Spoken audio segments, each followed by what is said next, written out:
किशोर लगातार अपने खेतों में काम कर रहा था और साथ वाले अपने खेतों में नरेश चारपाई लगाकर लेटा हुआ था। किशोर को लगातार काम करता देख नरेश उससे कहता है, अरे किशोर, थोड़ा आराम भी कर लिया कर भाई, कब से काम कर रहा है? आराम करूंगा तो काम कैसे होगा भैया, और वैसे भी ऊपर वाले ने शरीर काम करने के लिए ही तो दिया है। ये है नूरपुर गांव का किशोर, जो कि बहुत ही मेहनती और दयालु था। साथ ही वो भगवान की हर रोज पूजा पाठ किया करता था। दूसरी तरफ नरेश का खेत भी किशोर के बगल में ही था। नरेश थोड़ा कामचोर, आलसी और लालची किस्म का व्यक्ति था। वो अपने खेतों में काम कम और चारपाई पर आराम ज्यादा करता था। सुबह से दोपहर हो गई। किशोर ने आधे से ज्यादा खेत की खुदाई कर दी। अब किशोर को जोरों की भूख लगी तो उसने अपना रोटी का डब्बा खोला और पेड़ों की छांव में बैठ गया। सब्जी की खुशबू से नरेश जाग गया और वो दौड़ता हुआ किशोर के पास आया। अरे वाह, कितनी अच्छी खुशबू आ रही भैया किशोर, जरा मुझे भी तो अपना खाना चखाना है। हाँ, लो ना भाई। लेकिन देखते ही देखते नरेश किशोर का सारा खाना खा जाता है और फिर बड़ी सी डकार लेते हुए कहता है, मुझे माफ करना किशोर भाई, स्वाद में मैं सारा खाना खा गया है। तुम्हारे बारे में तो मैंने सोचा ही नहीं। अब कोई बात नहीं, कुछ ही देर में मैं घर चला जाऊंगा, फिर वहीं जाकर खाना खा लूंगा। वाह वाह, मजा ही आ गया। इस किशोर को भी बेवकूफ बनाना बहुत ही आसान है। कुछ देर बाद दोनों अपने अपने घर चले जाते हैं। ऐसे ही कुछ दिन बीत जाते हैं। फिर एक रोज किशोर अपने आलू की एक जड़ उखाड़ता है। उसकी जड़ में खूब सारे बेहतरीन आलू लगे हुए थे, जिन्हें देख किशोर खुश होकर कहता है, वाह, क्या बढ़िया आलू की खेती हुई है इस बार। पास में ही अपने खेत में खड़ा नरेश ये देख रहा था। अरे वाह, इसके खेत में क्या बढ़िया आलू हुए हैं। मेरे में भी ऐसे ही आलू हुए होंगे, मैं अभी जाकर देखता हूँ। लेकिन जब वो पौधा उखाड़ कर देखता है तो उसके खेत में छोटे और थोड़े आलू ही होते हैं। ये देख नरेश को बहुत गुस्सा आता है, लेकिन वो झूठ ही किशोर से कहता है कि उसके खेत में बहुत ही अच्छे आलू हुए हैं। अरे वाह, ये तो बहुत ही अच्छी बात है। मेरे खेत में भी अच्छी फसल हुई है, तो क्यों ना कल ही चलकर बाजार में आलू बेच आते हैं। हाँ, ठीक है। अगले दिन दोनों अपने अपने आलू लेकर ठेले में रखकर बाजार की ओर निकल पड़ते हैं। नरेश भाई, आज तो आलू की अच्छी कीमत है, फिर भी आप इतने थोड़े ही आलू क्यों लाए हो? वो क्या है ना, मेरी तबीयत कुछ ठीक नहीं है भैया, इसीलिए थोड़े ही आलू निकाल पाया। फिर दोनों के पास ग्राहक आने लगते हैं और शाम तक उनके सारे आलू बिक जाते हैं। घर आकर नरेश अपनी पत्नी रमा से कहता है, तुम जानती हो रमा, इस साल बाजार में आलू के अच्छे दाम है, और इस बार मेरे और किशोर के अलावा गांव में किसी और ने आलू की फसल नहीं उगाई, और उस किशोर के खेतों में तो आलू की पैदावार बहुत ही अच्छी हुई है। हमें अब जल्दी ही उसका कुछ करना होगा, नहीं तो वो ज्यादा पैसे वाला हो जाएगा। नहीं नहीं नहीं, तुम ठीक ही कहते हो जी, हमें जल्द से जल्द कोई तरकीब सोचनी होगी। आधी रात को वो दोनों किशोर के खेतों की ओर जाते हैं। वाह, देखो तो किशोर के खेतों में एक पौधे के नीचे कितने सारे आलू लगे हुए हैं, वो भी इतने मोटे मोटे। इनको बेचकर तो अच्छी कीमत मिल जाएगी। इस बार हमारे पास पैसे ही पैसे होंगे। चलो चलो, अब जल्दी करो, पहले उसके खेत से फिर अपने खेत से सारे आलू निकालने हैं। वो दोनों मिलकर रात में ही सारे आलू निकाल लेते हैं और बोरियों में भरकर सारे आलूओं को अपने घर ले आते हैं। फिर घर के पीछे बने पुराने छोटे से स्टोर रूम में वो सारे आलू छुपा देते हैं। उधर अगली सुबह किशोर जब अपने खेतों में जाता है तो वहाँ पर आलू ना पाकर वो खूब रोता है। हे भगवान, ये क्या हो गया? आखिर किसने मेरे खेतों के सारे आलू निकाल लिए? अब मैं क्या करूंगा? तभी नरेश भी झूठी दिलासा देने वहाँ आ जाता है। अब होने को कौन टाल सकता है भैया किशोर, तू परेशान मत हो, है सब ठीक हो जाएगा भैया। तुम देखना भाई, जिस किसी ने भी मेरे साथ ऐसा किया है ना, वो कभी खुश नहीं रहेगा। अब मैं तुम्हें क्या ही बताऊं कि मैं कितना खुश हूँ। कुछ दिन बाद, अब आप जल्दी जाइए जी और बाजार में जाकर ये आलू बेच आइए। सुना है बाजार में इसकी अच्छी कीमत मिल रही है। सुनने में तो ये भी आया कि किशोर भाई ने और आलू लगा दिए हैं। अरे तो कौन सा वो अभी उग जाएंगे, हैं? जब तक उसके आलू तैयार होंगे तब तक तो हमारे पास पैसे ही पैसे होंगे हैं। और रही आलू बेचने की बात, तो अभी नहीं, कुछ दिन बाद बेचूंगा, जब दाम और भी ज्यादा बढ़ जाएंगे। हाँ, कुछ दिनों बाद जब बाजार में आलू मिलने बंद हो जाते हैं और लोग आलू के लिए परेशान हो जाते हैं। अरे भैया कितने दिन हो गए, बाजार में आलू ही नहीं आ रहे हैं, बताओ। भैया मेरी बेटी तो कब से कह रही है बाबा आलू के पराठे खाने हैं, लेकिन आलू लाऊं कहाँ से, समझ नहीं आ रहा है। नरेश उनकी ये बात सुन लेता है। देखो भैया मैं तुम्हें कुछ आलू वालू ला कर दे सकता हूँ, लेकिन वो महंगे मिलेंगे, 150 रुपए किलो। कोई नहीं भाई ले आना, अब खाने तो है ही ना, इसमें इतना सोचना क्या, बस तुम कल ले आना। नरेश खुशी खुशी घर लौट आता है और अपनी पत्नी रमा को सारी बात बताता है। तुम्हें पता है आज बाजार में लोग 150 रुपए किलो तक के आलू खरीदने को भी तैयार हैं। मैंने भी कह दिया मैं आलू ले आऊंगा, लेकिन 150 से नीचे 1 रुपया भी नहीं लूंगा। क्या 150 रुपए किलो आलू? अरे अब तो हमारे भाग खुल गए जी, अब तो हम अमीर हो जाएंगे। चलो चलो मैं अभी तुम्हें आलू निकाल कर देती हूँ। रमा जैसे ही दरवाजा खोलती है तो अंदर ढेर सारे बड़े बड़े चूहे होते हैं जो बड़े मजे से आलूओं को खा रहे होते हैं। आ चूहा चूहा बचाओ। चूहे? हे भगवान, मेरे सारे आलू खा लिए इन चूहों ने, अब मैं क्या करूंगा। दोनों लालची पति पत्नी सर पर हाथ रखकर बैठ जाते हैं और उधर किशोर के घर एक भूखे साधु बाबा आते हैं, जिन्हें किशोर अपने हिस्से की रोटी भी खाने को दे देता है। अब उसके घर में कुछ भी नहीं बचा होता। बाबा अपनी दिव्य दृष्टि से सब पता लगा लेते हैं। फिर वो किशोर को एक बोतल में गंगा जल देते हैं और उसे अपने खेतों में छिड़कने के लिए कहते हैं। किशोर वो गंगा जल अपने खेतों में जैसे ही छिड़कता है, उसके खेतों में आलू पक कर तैयार हो जाती है। ये जादुई आलू देख किशोर बहुत खुश होता है। फिर वो जैसे ही आलू का पौधा उखाड़ता है तो उसकी जगह नए आलू अपने आप ही उगाते। ये देख किशोर बहुत खुश होता है। फिर उन आलूओं को ले जाकर बाजार में बेच आता है। 150 रुपए के हिसाब से अब उसे काफी कमाई होने लगती है और कुछ ही दिनों में वो बहुत अमीर हो जाता है। उधर नरेश और रमा के पास अब पछतावे के अलावा और कुछ नहीं था।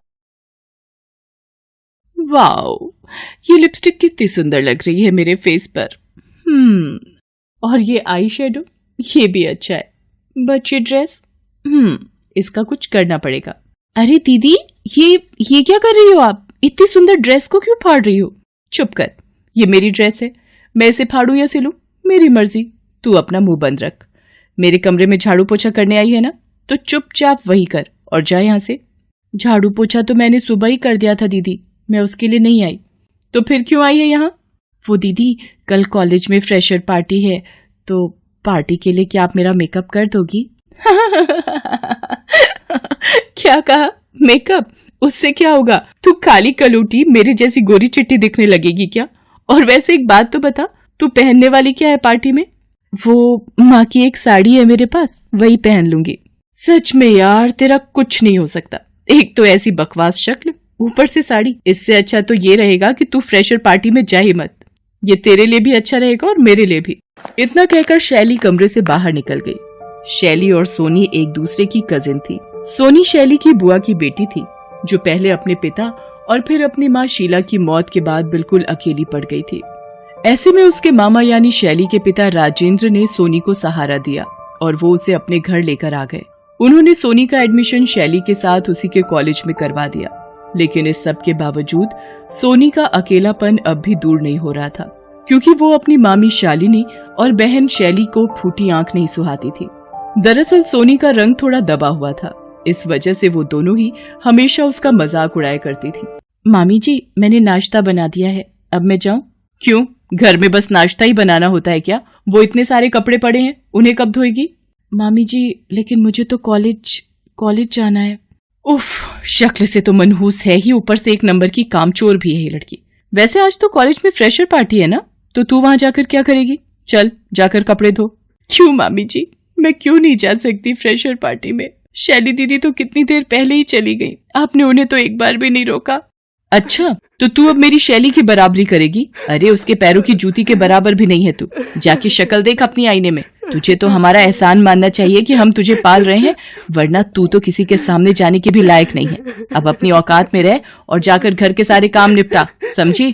ऐसा सोनी के साथ लगभग रोज ही होता था। कभी शैली तो कभी उसकी माँ शालिनी उसे उसके सांवले रंग रूप के लिए बातें सुनाने का एक भी मौका नहीं छोड़ते थे। इस सब से सोनी को बहुत रोना आता था। साथ ही उसे अपनी माँ की भी बहुत याद आती थी। माँ, तुम मुझे छोड़कर क्यों चली गई? तुमने तो मुझे कभी बदसूरत नहीं कहा, बल्कि मैं तो तुम्हारी परी बेटी थी ना, और तुम तो इतनी गोरी भी थी। फिर मैं ऐसी क्यों हूँ माँ, क्यों हूँ मैं ऐसी? सोनी अपनी माँ की फोटो को गले लगाकर जोर जोर से रोने लगती है। तभी उसे एहसास होता है कि उस फोटो का फोटो फ्रेम कुछ टूट सा रहा था।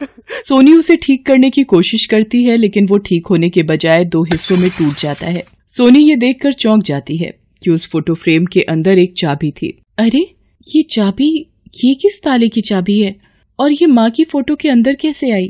तभी अचानक उसे कुछ याद आता है। अरे कहीं ये चाबी उस ताले की तो नहीं? सोनी फौरन वहां से उठकर अपनी माँ के पुराने संदूक के पास जाती है और उसे खोलती है। उस संदूक में सोनी ने अपनी माँ की चीजें संभाल कर रखी हुई थी। उस सामान में एक बॉक्स भी था जिस पर ताला लगा हुआ था। सोनी ने अपनी माँ के जीते जी वो बॉक्स कभी घर में नहीं देखा, लेकिन जब उसकी माँ की मौत हुई तो वो बॉक्स उसकी माँ के सामान से ही मिला। हालांकि उस वक्त सोनी उस बॉक्स पर लगे ताले की वजह से उसे खोल नहीं पाई, लेकिन अब उसके पास एक चाबी थी। सोनी फौरन उस चाबी से उस बॉक्स के ताले को खोलने की कोशिश करती है। अरे ये ताला तो खुल गया, लेकिन माँ ने इस चाबी को इतना छिपाकर क्यों रखा था? जरूर इसमें कोई खास चीज है। सोनी उस बॉक्स को खोलकर देखती है तो उसमें एक लाल मखमल के कपड़े में लिपटी हुई एक फेस क्रीम रखी हुई थी। ये तो वही फेस क्रीम है जो माँ हर रोज अपने चेहरे पर लगाया करती थी, पर माँ ने इसे इस बॉक्स में क्यों रखा, वो भी ताला लगाकर? सोनी उस बॉक्स को अच्छे से अलट पलट कर देखती है तो उस बॉक्स में से एक कागज भी निकलता है। वो एक चिट्ठी थी जिसे सोनी की माँ ने उसके लिए लिखा था। सोनी उसे खोलकर पढ़ना शुरू करती है। सोनी, मेरी बच्ची, इस चिट्ठी के साथ जो फेस क्रीम तुम्हें मिली है, ये कोई साधारण क्रीम नहीं है, बल्कि ये एक जादुई क्रीम है। तुम हमेशा मुझसे एक ही सवाल पूछती हो कि जब मैं इतनी गोरी हूं तो तुम सांवली कैसे? बेटा, आज मैं तुम्हें एक बहुत बड़ी सच्चाई बताने जा रही हूँ। सच तो ये है कि मैं भी तुम्हारी तरह ही बचपन से सांवली थी। मुझे कहीं जाना अच्छा नहीं लगता था क्योंकि सभी लोग मेरे सांवलेपन का मजाक उड़ाया करते थे। मैं सारा दिन अपने घर में ही बंद रहा करती थी, लेकिन फिर एक दिन मुझे ये जादुई फेस क्रीम मिली। इसे लगाते ही मेरा रंग रूप ऐसा बदला कि मेरी जिंदगी बदल गई। अब तुम भी बड़ी हो रही हो, मैं अब ये जादुई क्रीम तुम्हें देना चाहती हूँ, लेकिन इसके साथ ही एक बात और है जो तुम्हें जान लेनी चाहिए। सोनी की माँ उसे और क्या बताना चाहती थी ये सोनी नहीं जान सकी, क्योंकि इसके आगे चिट्ठी का कागज फटा हुआ था। अब क्या करूं, पता नहीं माँ मुझे क्या बताना चाहती थी। वो सब बाद में सोचूंगी। फिलहाल तो ये देखना चाहिए कि क्या सच में ये एक जादुई फेस क्रीम है। सोनी उस क्रीम को लेकर आईने के सामने जाती है और फिर थोड़ी सी क्रीम निकालकर उसे अपने चेहरे पर अच्छे से मलती है। इसके तुरंत बाद सोनी के आसपास कुछ चमक सी उठती है, जिसकी वजह से सोनी की आंखें बंद हो जाती हैं और फिर ये मैं हूँ? क्या सच में ये मैं ही हूँ? ये तो कमाल हो गया, ये तो सच में एक जादुई फेस क्रीम है। सोनी का चेहरा पूरी तरह से बदल चुका था।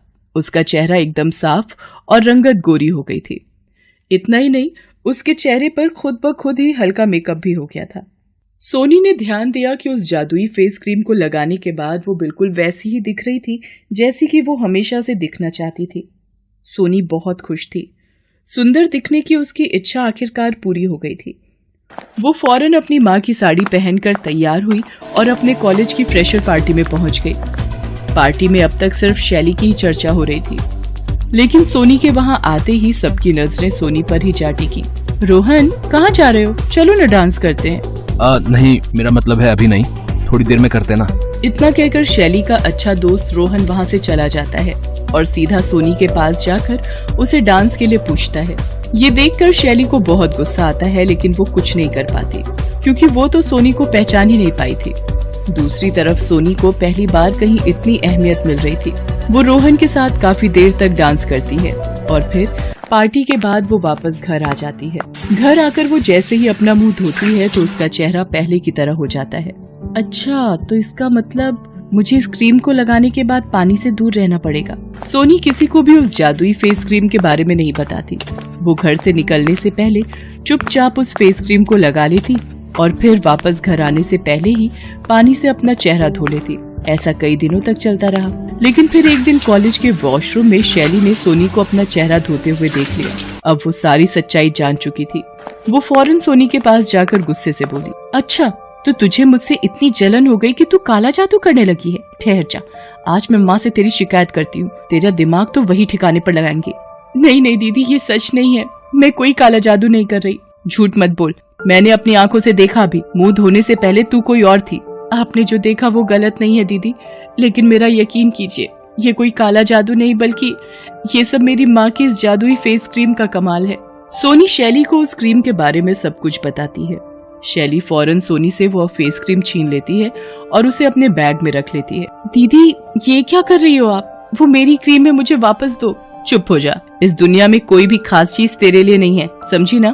शैली वहाँ से चली गई और घर आकर उसने सबसे पहले अपने चेहरे पर उस फेस क्रीम को लगाया। वो पहले से ही गोरी थी, लेकिन फिर भी उसे तो और सुंदर दिखना था। क्रीम को लगाते ही वहाँ फिर से रोशनी हुई और शैली की आंखें बंद हो गई। इसके बाद ये क्या हो गया मेरे चेहरे को? उस जादुई फेस क्रीम का शैली के चेहरे पर उल्टा ही असर हुआ। उसका रंग काला हो गया। ये देखकर शैली जोर जोर से रोने लगी। तब तक सोनी घर आ चुकी थी। उसने जैसे ही शैली का हाल देखा तो उससे बोली, आप परेशान मत हो दीदी, जाओ जाकर अपना मुंह अच्छे से धो लो, फिर सब पहले जैसा हो जाएगा। शैली ऐसा ही करती है। चेहरा धोते ही उसका चेहरा पहले जैसा हो जाता है। फिर वो उस क्रीम को सोनी की तरफ फेंकते हुए कहती है, ले तू ही रख अपनी ये बकवास क्रीम, मुझे नहीं चाहिए। सोनी अपनी क्रीम को वापस पाकर बहुत खुश होती है, लेकिन उसे ये समझ नहीं आ रहा था कि आखिर उस फेस क्रीम का असर शैली पर उससे अलग क्यों हुआ। सोनी ने एक बार फिर उस क्रीम वाले बॉक्स को देखा तो उसमें से चिट्ठी का बचा हुआ हिस्सा भी बाहर आ गया। सोनी ने उसे पढ़ना शुरू किया। बेटा, इस फेस क्रीम का जादू ये है कि ये इंसान के मन की छाप उसके चेहरे पर ले आती है। याद रखना, जैसा तुम्हारा मन होगा, इसे लगाने के बाद तुम्हारा चेहरा भी वैसा ही बन जाएगा। अब सोनी को उसके सवाल का जवाब मिल चुका था। साथ ही अब वो ये भी समझ गई थी कि सारी जिंदगी सुंदर दिखने के लिए अब उसे क्या करना है और क्या नहीं। हेलो दोस्तों, कैसे हैं आप सब? हमारी कहानियां देखने के लिए हमारे चैनल को सब्सक्राइब कीजिए और हाँ, बेल आइकॉन पर क्लिक करना मत भूलिएगा।